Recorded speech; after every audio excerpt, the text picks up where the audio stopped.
भारतीय जनता पक्ष आणि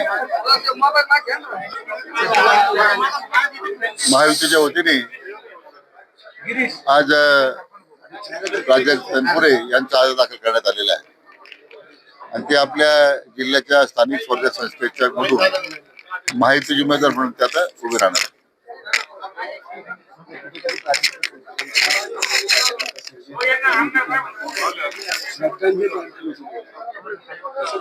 संजय राऊत गरज नाही.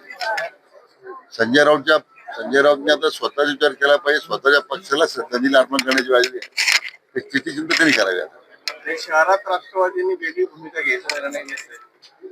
नाही, काही वेगळी भूमिका नाही. संग्राम भैया जगताप यांनी सुद्धा या उमेदवारी आमची निश्चित करतात. ते सुद्धा सहभागी आहेत. माझे त्यांचं स्वतः बोलणं झाले. अशी काही वेगळी भूमिका राष्ट्रवादी शहरात घेणार नाही याची मला पूर्ण खात्री आहे. थँक्यू.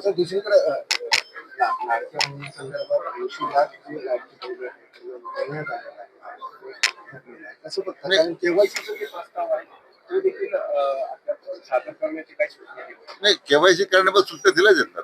ज्यांच्या केवायसी होतील ते सगळ्यांना लाभ मिळणार आहे. सरकारने काही निकष तयार केलेले आहे त्या माध्यमातून काही आता योजनेतून काही लोकांना वगळलं जाणार आहे. ज्यांना सरकारी नोकरी आहे, ज्यांना सरकारचे पेन्शन मिळतं, नोकरी सरकारी नोकरी आहे, काही निकष तयार केलेत. जे खरं लाभार्थी आहेत ते वंचित आहेत सगळ्या योजनेपासून त्यांना देण्याची भूमिका सरकारची.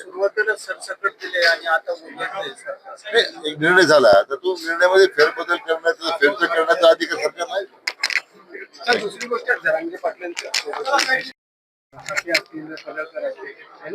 आक्रमक पवित्र घेतलाय. धक्का लागला.